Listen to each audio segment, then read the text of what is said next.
नमस्कार दोस्तों, हमारे BS शर्मा भारद्वाज चैनल में आप सभी दोस्तों का, माता बहनों का स्वागत है। दोस्तों, आज जो है हम हरिवंश पुराण की दूसरे दिन की कथा प्रारंभ कर रहे हैं। हरिवंश पुराण की कथा प्रत्येक स्त्री पुरुष को संतान प्राप्ति के लिए अवश्य सुननी चाहिए। आप इस कथा का जो है ध्यान लगा करके श्रवण करें। पर उससे पहले जो हमारे चैनल को पहली बार देख रहे हैं, जिन्होंने अभी तक सब्सक्राइब नहीं किया है, चैनल को सब्सक्राइब जरूर करें। बगल में बेल आइकन को दबाएं, जिससे हमारी सभी वीडियो आप तक पहुंच सकें। बोलो हरिवंश पुराण की जय। नेमसी सूतमासीन मविवाद्य महामतिम कथामृता रसस्वाद कौशल सौनको ब्रवीत। एक समय नेमसा तीर्थ में शौनक 88,000 ऋषियों ने श्री सूत जी महाराज से प्रश्न किया और कहा कि भगवान कृपा करके अब हरिवंश पुराण की जो कथा का प्रारंभ कीजिए। श्री सूत जी महाराज कहते हैं, ऋषियों, इस भारत वंश में भूपालों, देवताओं, दानवों, गंधर्वों, सर्पों, राक्षसों, दैत्यों और सिद्धों, यक्षों, सभी के जो है जीवन का चित्र इस संसार में वर्णित है। परंतु विष्णुवी अंडक विष्णु के विषय में, यानी विष्णुवंशी और अंडक वंशी, इनका जो वंश है उसके विषय में मैं बताने की आपके लिए इस समय पर जिज्ञासा रखता हूं।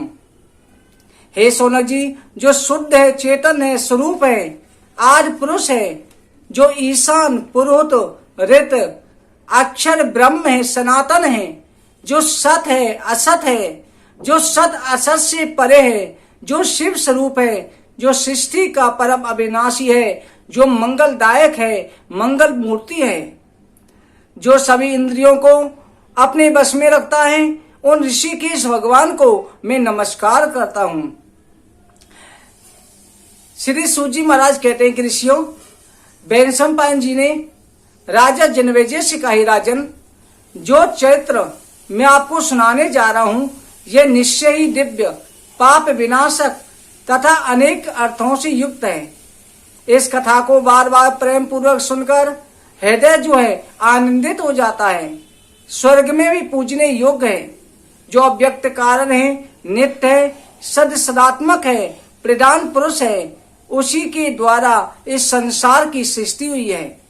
उसी महान ब्रह्म से अहंकार उत्पन्न हुआ है। अहंकार से आकाश, आकाश से सूक्ष्म जीव और सूक्ष्म जीवों से पंच तत्वों की उत्पत्ति हुई है।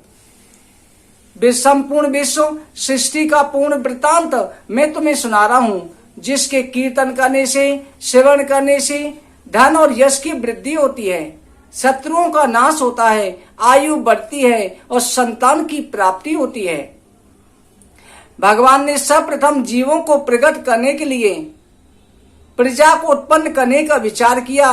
भगवान जो शेषनाग की सैया पर शयन कर रहे थे, सर्वप्रथम उन्होंने जो है जल के अंदर अपनी नाभि के द्वारा हिरण्य गर्भ अपने तेज को डाला, जिससे ब्रह्मा जी की उत्पत्ति हुई। भगवान की नाभि से कमल हुआ, कमल जी से ब्रह्मा जी हुए। ब्रह्मा जी ने अंडे में 1 वर्ष तक निवास किया, फिर उस अंडे के 2 खंडों में विभाजित किया। एक खंड से पृथ्वी, दूसरे खंड से देवलोक की रचना हुई। उन दोनों खंडों के मध्य में आकाश की रचना करके पृथ्वी को जल पर स्थापित किया और सूर्य और 10 दिशाओं की रचना करी।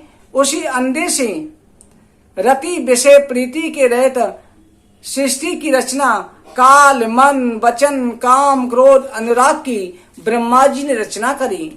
फिर ब्रह्मा जी ने अपने मन से मरीचि, अत्रि, अंगरा, पुलस्त्य, पुलय, कृतु, वशिष्ठ, इन सप्त ऋषियों की रचना करी। सप्त ऋषियों ने अपने को गृहस्थ ब्राह्मण माना। ब्रह्मा जी के द्वारा उत्पन्न संस्कारिक ऋषियों की अवहेलना करके वेद मार्ग को ही शेष समझा। फिर ब्रह्मा जी ने परम क्रोधी रुद्र को उत्पन्न किया। 11 रुद्रों की उत्पत्ति करी। मरीचि आदि के पूर्वजों ने सनत कुमार की उत्पत्ति करी। इस तरह से ब्रह्मा जी ने सनत कुमार, सप्त ऋषि, 11 रुद्र, इन सब की उत्पत्ति करी। सप्त ऋषियों ने तथा रुद्र ने संतान उत्पन्न करी, परंतु सनक, सनंदन, सनातन, सनत कुमार और नारद जी, इन्होंने जो है अपने तेज को नियंत्रित करके ब्रह्मचर्य का पालन किया। सप्तऋषि रुद्र इन 8 ब्रह्मपुत्रों ने दिव्यमान करवान संतानवान 7 वृष्णि वंशों को उत्पन्न किया। उन्होंने विद्युत, ब्रज, मेघ, रोहित, इंद्रधनुष तथा आकाशचारी पक्षियों की रचना करी। यज्ञ कार्य की संपन्नता से लिए ऋग्वेद, यजुर्वेद, सामवेद इनकी रचना भी करी।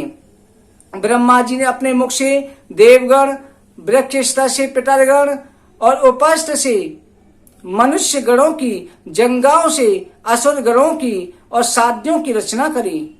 इस प्रकार से अनेक अनेक अंगों से अनेक अनेक जीवों की रचना करी। वशिष्ठ नामक प्रजापति की भी रचना करी। इस प्रकार की सृष्टि रचना करने के उपरांत ब्रह्मा जी ने देखा कि प्रजा जो है वृद्धि को प्राप्त नहीं हो रही, उनका मन उदास हो गया। उन्होंने अपने शरीर को त्याग दिया। उनकी शरीर का 2 खंडों में विभाजित हो गया, जिससे एक भाग से पुरुष, दूसरे भाग से स्त्री की रचना हुई।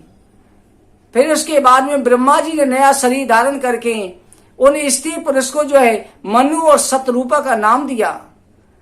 फिर उन्होंने अपने प्रभाव से ही पृथ्वी देवलोक को जो है ढक लिया। भगवान विष्णु ने विराट पुरुष की रचना करी। विराट पुरुष ने पुरुष को रचा। पुरुष ही मनु थे, जिनसे मनवंतर चला रहा है। भगवान विष्णु के द्वारा ही हिरण्यगर्भ ब्रह्मा जी ने इस सृष्टि को रचा। इसके पश्चात विष्णु ने ही इस संसार की संज्ञा आदि संज्ञकों की रचना करी है।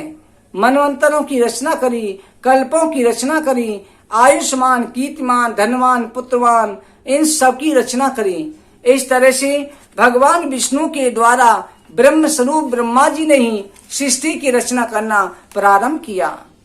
भक्तों, दोस्तों, आज की कथा का यहीं पर विश्राम करते हैं। दूसरे दिन की कथा यहीं पर समाप्त है।